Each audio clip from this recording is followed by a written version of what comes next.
Hello viewers నమస్తే. నా దగ్గర మార్నింగ్ ఓపీ చూసినప్పుడు ఒక కపుల్ వచ్చారు. తన లేడీకి వచ్చేసి 38 years ఉంటాయి, హస్బెండ్ కి వచ్చేసి 37 years ఉంటాయి అనమాట. They are married for about 8 years. ఈ 8 years మ్యారీడ్ లైఫ్ లో నేను మామూలుగా అడిగినప్పుడు ఇన్ఫర్టిలిటీ పరంగా ఎక్కడన్నా చూపించుకున్నారా అంటే వాళ్ళు చెప్పిన ఆన్సర్ ఏంటి అంటే, మేడం మీకు ఇంకా 8 years కదా అయింది, అందుకని మా ఇంటి వాళ్ళ దగ్గర వాళ్ళందరూ ఇంకా వెయిట్ చేయండి, ప్రెగ్నెన్సీ న్యాచురల్ గా కలుగుతుంది అని చెప్పారనమాట. కానీ వీళ్ళకి మేము మార్నింగ్ నుంచి టెస్టులు చేయించినప్పుడు మాకు అర్థమైంది ఏంటి అంటే, తన ఎగ్ రిజర్వ్ అనేది బాగా తక్కువ ఉండవనే చూసాం. అలాగే హస్బెండ్ లో స్పర్మ్ అనాలిసిస్ చూసుకున్నప్పుడు స్పర్మ్ కౌంట్ కూడా బాగా తక్కువ ఉండవనే చూసాం అనమాట. మనం దీనికి ఏం చేయొచ్చు, నెక్స్ట్ ఐవీఎఫ్ అడ్వైజ్ అయినా లేదు ఇంకేమన్నా చేయొచ్చా అంటే, ఈ కపుల్ ఉన్న కండిషన్ లో ఐవీఎఫ్ అడ్వైజ్ ఇవ్వడం అనేది జరిగింది. సో నేను ఈ పేషెంట్ గురించి ఎందుకు చెప్తున్నానంటే, ఇన్స్టెడ్ ఆఫ్ అంటే 8 సంవత్సరాలు వెయిట్ చేసి ట్రీట్మెంట్ కి రావడం కన్నా అసలు ఫస్ట్ బేసిక్ చెకప్ అనేది ఒకటి చేయించుకున్నట్లయితే దాంట్లో మనకి ప్రాబ్లం ఏమైనా డిటెక్ట్ అయితే ఆ ఎర్లీగా మనం ట్రీట్మెంట్ అనేది ప్లాన్ చేసుకోవచ్చు.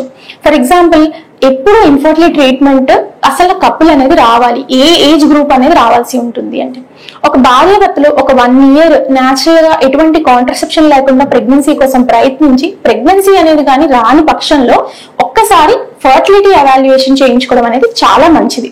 ఫర్టిలిటీ ఎవాల్యుయేషన్ అనేది ఎంత ఇంపార్టెంట్ అంటే, ఇప్పుడు మనము ఒక 30 years తర్వాత అందరూ మనము అవేర్నెస్ తో మనం ఏంటి జనరల్ ఫిజికల్ ఎగ్జామినేషన్ చేయించుకుంటున్నాం, అంటే రొటీన్ చెకప్స్ అనేవి మనం చేయించుకుంటున్నాం. షుగర్, బీపీ అనేవి ఎలాగైతే చేయించుకుంటున్నామో ఒక మా ప్రెగ్నెన్సీ రాని కపుల్ కూడా అంతే అవేర్నెస్ తో ఫర్టిలిటీ ఇన్వెస్టిగేషన్స్ అనేవి చేయించుకోవడం ద్వారా ఎర్లీ ఐడెంటిఫికేషన్ ఆఫ్ ప్రాబ్లమ్స్ అనేవి ఖచ్చితంగా జరుగుతాయి అన్నమాట.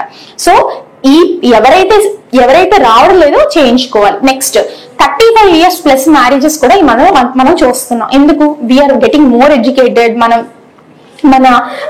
Having in to more success, అంటే మనం ప్రొఫెషనల్ గా కూడా సక్సెస్ అవ్వాలనుకుంటున్నాం. We're getting late married. 35 years plus వచ్చిన తర్వాత పెళ్లి చేసుకున్నట్లయితే ఒక 6 నెలలు న్యాచురల్ గా ట్రై చేసుకుని ప్రెగ్నెన్సీ గానీ రాని పక్షంలో ఖచ్చితంగా వీళ్ళు కూడా ఫర్టిలిటీ ఎగ్జామినేషన్ అనేది చేయించుకోవాలి. It is same like general examination of anyone.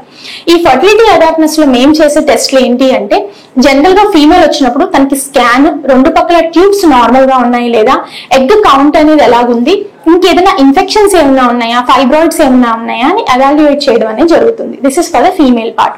మగవాళ్ళలో అయితే బేసిక్ అనాలిసిస్, సెమెన్ అనాలిసిస్ అనేది టెస్ట్ చేయడం అనేది జరుగుతుంది అనమాట.